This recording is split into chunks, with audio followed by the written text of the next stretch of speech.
చిగురించబోతుంది. గొప్ప దినాలు నువ్వు చూడబోతున్నావు. నీ యేసుకు సమస్తము సాధ్యమే. గుడ్ మార్నింగ్ దేవుని ప్రియ కుమారుడా, గుడ్ మార్నింగ్ దేవుని ప్రియ కుమార్తె. Special good morning to you. ఈ ఉదయాన్న దేవుని గ్రంథములో కొరింథీ రాసిన పత్రిక, లేకపోతే కొరింథీ సంఘానికి పౌలు రాస్తూ ఒక మాట చెప్తాడు. మీరు కొందరు అపోలో వాళ్ళని, కొందరు పౌలు వారని, కొందరు కేఫాకు సంబంధించిన వ్యక్తులని మీరు విభజింపబడ్డారు. మీరు శరీర సంబంధమైన మనుషులుగా ప్రవర్తిస్తున్నారు. మీలో అసూయ ఉంది, మీలో కలహం ఉంది, గొడవలు పడుతున్నారు. ఈ విషయాలన్నీ మీరు చేస్తున్నారు. అయ్యో, మీరు శరీర సంబంధమైన మనుషులు కారా అని అడుగుతాడు. ఓ మాట చెప్తాను, జాగ్రత్త చూడండి దేవుని ప్రియ సంగమా. ఇంకా నీ జీవితంలో ఈ లోకపు గొడవల గురించి కానీ, ఈ లోకపు అసూయ భావాలు కలిగే వారికి ఎక్కువ ఉంది. వారు గొప్పగా ముందుకెళ్ళిపోతున్నారు, వారు గొప్ప అని చెప్పి నేను ఆలోచనతో నింపబడుతుంటే ఓ మాట చెప్తున్నాను, నేను నువ్వు ఉన్నదాంతో తృప్తి కలిగి ఉండలేకపోతున్నావంటే దేవుని లేఖనాలు నిన్ను శరీర సంబంధమైన వ్యక్తిగా నేను పిలుస్తుంది. అంటే అర్థం, శరీరాన్ని నువ్వు చూసుకుంటున్నావు, శరీర సంబంధమైన విషయాల కొరకు నువ్వు పరిగెడుతున్నావు, ఆత్మ సంబంధమైన విషయాల కొరకు నువ్వు పరిగెత్తలేకపోతున్నావు. ఈ ఉదయం నువ్వు మారాలి ప్రభువులో. కొరింథీ రాసిన పత్రిక చెప్తున్నాడు, శరీర సంబంధమైన మనుషులని నేను మాట్లాడాల్సి వస్తుంది. మీకు నేను అన్నం పెట్టాలని కోరాను, చాలా మీకు మంచి భోజనం, మంచి మాంసాహారం పెట్టాలని చూశాను, కానీ మీరు శరీర సంబంధమైన మనుషులుగా ఉండడం వల్ల మీకు పాలు ఇవ్వాల్సి వచ్చింది. అంటే దేవుని వాక్యం చెప్తూనే ఉన్నాను కానీ పాలే మీకు ఇవ్వాల్సి వచ్చింది. బలమైన ఆహారం మీకు పెట్టలేకపోయింది. చూడండి, బలమైన ఆహారం పొందుకున్నప్పుడు నువ్వు బలపరచబడతావు. తుఫాన్లో అలజడుల మధ్యలో నువ్వు నీరసించిపో, ధైర్యంగా నిలబడతావు, చెప్తావు, నా దేవుడు నాకు తోడున్నాడు, గొప్ప కార్యాలు నేను చూస్తాను. ఇలా నువ్వు లేకపోతుంటే, ప్రతిదానికి నీరసించిపోతుంటే నువ్వు పరీక్షించుకోవాలా, శరీర సంబంధమైన మనిషిగా నువ్వు అయిపోయావేమో. ఇది నీకు ఆరోగ్యకరమైనది కాదు, నీకు మంచిది మేలైంది కూడా కానే కాదు. ఈ ఉదయం దేవుడు నీకు చెప్తున్నాడు, అసూయ భావం కానీ, కక్షలు కానీ, ఈ కోపతాపాలు కానీ వీటిల్లో నువ్వు ఉండకూడదని దేవుని లేఖనాలు చెప్తున్నాయి. నువ్వు ఎలా ఉండాలి మరి? ఎలా ఉండాలంటే ప్రేమ కలిగిన గుణము కలిగి అందరిని ప్రేమించుకుని ముందుకెళ్ళాలి. సగం ఒక మాట చెప్తాను చూడండి, మన దేవుడు క్షమించమని చెప్పినప్పుడు ఆయన మనల్ని క్షమించాడు కనుక మనల్ని క్షమించమని చెప్తున్నాడు. చూడండి, ఆయన ఎంత క్షమించాడు నీకు తెలిస్తే నువ్వు క్షమిస్తావు. నీకు తెలుసా, నీ పాపాలన్నీ కూడా క్షమించేశాడు.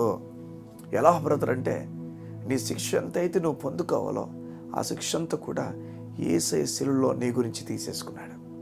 నీకు తెలుసు ఒక మాట, నీవు క్షమించబడ్డావు అని చెప్తున్నప్పుడు లీగల్గా క్షమించబడ్డావు, నీ అప్పు ఇంకొక ఆయన కట్టేశాడు నీకు బదులుగా.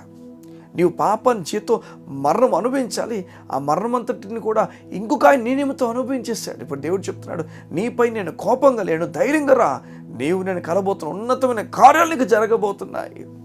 దేవుడు నీకు ఉన్నతమైన కార్యాలు చేయబోతున్నాడు. దేవుని ప్రియ సంగమా, సోలిపోవద్దు, కూలిపోవద్దు, ఒంటరైపోతున్న భావంతో నువ్వు ముందుకెళ్ళొద్దు. దేవుని కార్యాలు నువ్వు ఖచ్చితంగా చూడబోతున్నావు. ఈ అసూయ భావం ఎందుకని నీకు? ఎందుకని నువ్వు ఒంటరిగా ఆలోచిస్తున్నావు? ఎందుకని వారికి ఏదో అధికమైపోతుందని చెప్పి అలా నువ్వు అస్తమానం వారి గురించే మాట్లాడుతున్నావు? ఎందుకని నీ రూమ్లో నీ భర్తతో కావచ్చు, నీ భార్యతో కావచ్చు, ఇతరులతో కావచ్చు, అమ్మతో నాన్నతో కావచ్చు, అదే మాటలు మాట్లాడుతున్నావు? ఆ ముసలమ్మ ముచ్చట్లు ఇక మీదట వద్దని దేవుని లేఖనాలు చెప్తున్నాయి. అరే, వారి వెళ్ళని, వారి ప్రయాణం వారిదే. నిన్ను దీవించాల్సిన దేవుడు నేను దీవిస్తాడు. నువ్వు గొర్రెలు కాపురవేమీ రోజు అసూయ పడద్దు, నేను దేవుడు త్వరలో రాజుగా చేయబోతున్నాడు, గుర్తుపెట్టుకో. సౌలు ఎలాంటి వాడంటే రాజు అయిపోయినప్పటికీ అసూయభావం ఉండిపోయింది. 10,000 కొలదని చెప్పి దావీదు గురించి చెప్పిన తర్వాత మనసులో తట్టుకోలేకపోయాడు. ఆ స్త్రీలందరూ పాడుతున్న పాట మనసులో తట్టుకోలేక ఎంతగానో ఏం చేశాడంటే దావీదును ఇంకా చిత్రహింసలు పెట్టడానికి ఇష్టపడ్డాడు. తందరుని ఈటితో చంపడం చూసేశాడు. చూడండి, ఈ అసూయ భావం ఎలా చేస్తుంది ఒక వ్యక్తిని. అలాంటి వ్యక్తిగా నువ్వు ఉండొద్దు. కలహాలు, ఈ గొడవలు పడద్దు. బైబిల్ చెప్తుంది, ఇంతకుముందు మనం చెడగా బ్రతికేవారు, ఇప్పుడైతే కోపంతో కూడా వెళ్ళొద్దు ముందుకు. ఒకవేళ కోపం వస్తే సూర్యుడు అస్తమించే లోపు అది వెళ్ళిపోవాలా, ఆ గొడవ తీరిపోవాలా, ఇంక ఉండకూడదు. అది మనకి బైబిల్ చెప్తుంది. ఆ విధంగా ఎలాంటి బ్రతుకు నువ్వు బ్రతుకుతున్నావు ఈ లోకంలో? శరీర సంబంధం వ్యక్తిలో బ్రతుకుతున్నావా? నీకు తెలుసు కాలం రాబోతుంది, దేవుడు త్వరగా వచ్చి మనం తీసుకుని వెళ్ళిపోబోతున్నాడు.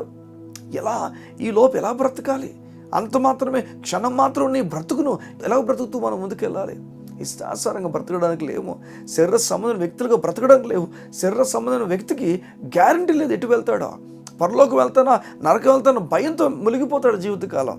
అందుకనే పాలు బలాన్ని ఇవ్వలేవు, మాంస ఆహారము బలమైన ఆలోచన ఇస్తుంది, జ్ఞానాన్ని ఇస్తుంది. నువ్వు కన్ఫ్యూజన్ ఉన్నావా? ఖచ్చితంగా నువ్వు శరీర సంబంధమైన వ్యక్తిగా నడుస్తున్నావు. నువ్వు ఇక లేదు, నువ్వు ప్రభులో నిలబడు, దేవుని వాక్యాన్ని తీసుకో, చదవాలి, దేవునితో గడపాలి. అది నీ జీవితాన్ని మారుస్తుంది. కళ్ళు మూసుకుంటావా? ఈ ఉదయం నీ గురించి ప్రార్థన చేస్తున్నాను. ఈ ఉదయం చెప్పు, శరీర సంబంధమైన ఆలోచన విడిచిపెట్టేస్తున్నానయ్యా, నీ కొరకు నా జీవితం ఇస్తున్నాను. కళ్ళు మూసుకుందాం. మా ప్రియ పరలోకపు తండ్రి, నీకు వందనాలు. నీ బిడ్డలు శరీర సంబంధమైన ఆలోచన విడిచిపెట్టి నీ కొరకు బ్రతకడానికి ఇష్టపడుతున్న గొప్ప జీవితం వరకు కలుగుజేయండి ఇస్తున్నాము. అసూయ తీసివేయండి, కలహాలు తీసివేయండి, గొడవలు, కోపతాపాలు, ఒకరి నుంచి ఒకరు పోలిక తీసివేయండి. సంపూర్ణంగా నీ పైన ఆధారపడ్డ వరకు నేర్పించండి యేసునామములో. ఘనమైన కార్యాలు వారికి జరుగునుగాక యేసునామములో. యేసు నామమున ప్రార్థించుచున్నాము తండ్రి. ఆమేన్, ఆమేన్, ఆమేన్. ఇక అసూయవద్దు, ఇక కలమొద్దు, ఇక గొడవలు పడద్దు. దేవుని కుమారుడు కుమార్తెగా ముందుకు వెళ్ళాం. God bless you. See you tomorrow.